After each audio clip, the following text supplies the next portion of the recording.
excited for back to school. And when we're talking organizing, I always get excited about doing this. I'm not the best at it. So Alexis Crockett is here from RodWorks, kind of giving us some tips. So what's your first tip you want to tell us? My first tip is figure out where you want it to be.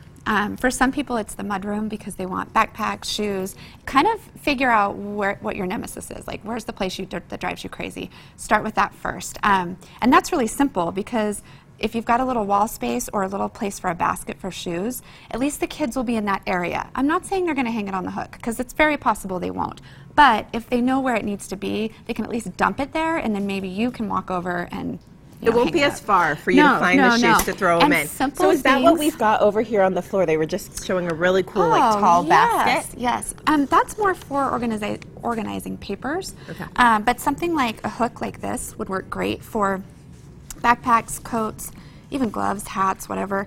I like to do a little shelf across the top with baskets. I didn't have a way to show that here. Oh, cool. So that the kids each have a basket, and that's where their gloves go. Anything that they need when they're walking out the door, earmuffs, hats. So is this something that I would be grabbing the basket down for them, or a shelf they can reach? You could do a shelf that they could reach, because I think it's a good idea to put the hooks also down low. We think about us in like this length, but I would, and you know, maybe you want 2 sets of hooks, but anything that they can get to is so much better than you having to do it all the time. Amen. I love that. Let them kind of take some initiative with Another good spot is in your kitchen.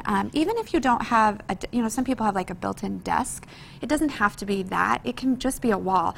When you walk in from my garage, I just have a long wall that's right next to the door. So that's my command center. I don't have small children, so I don't need, like you would need, a place for them to dump stuff. But I still need a spot where I've got a magnet board, a chalkboard, somewhere I can write a note. We keep a grocery list there. You know, my people are big enough to write what we need. Well, I love that you call it a command center, because that's really what you need. And this is such a fun thing. It looks like you can have a calendar for your week. Little motivation. And that's where the decor comes in. So don't just pick, normal. I mean, a chalkboard's great. Just a chalkboard, though, so boring. So this cute, window pane chalkboard is so cute because you can divvy it out into different parts of the week. Maybe your grocery list is on there. Maybe it's what you need to do that week. Magnet boards, they don't just have to be plain black or just a color. They can have a really fun stuff on them. I mean, different shape. It could be a square. It could be whatever will fit. And what my biggest suggestion is to measure the space, because you go to the store and you see something like this. If I can pull it out here.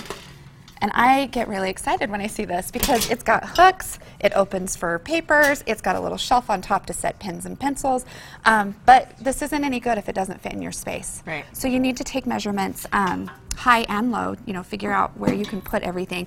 And then I come home and I lay it out on the ground and I figure out where it's going to go. Oh, I love that.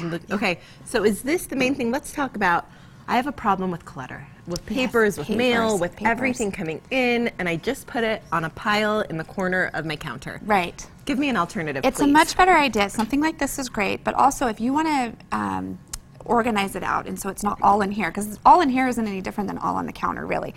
So the 3-spot one that's on the floor, that's a great idea, especially if you have 3 kids or 2 kids and then you have your own papers.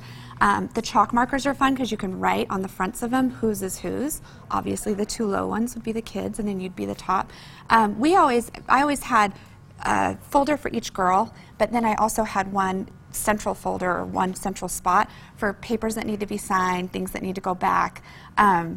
Well, I know that sounds really organized. No, it wasn't always. I need it to be, and there are so many papers coming, especially that first week of school, right before school. Their class lists you need to be getting. Right. So these are such great tips, Alexis. Okay, can you get all of these things at RodWorks? You totally can. And what's fun is thinking outside the box. A little cup is great for pencils and things, but something like a cute little jar that says "Celebrate Today."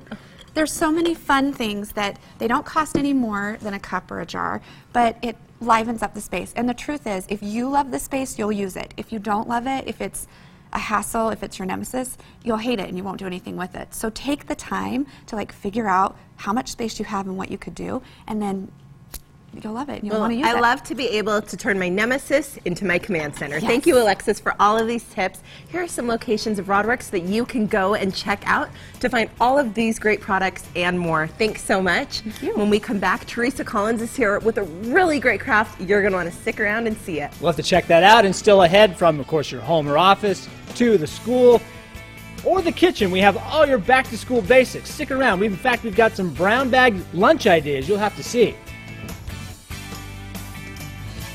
Furnishings and set design for good things.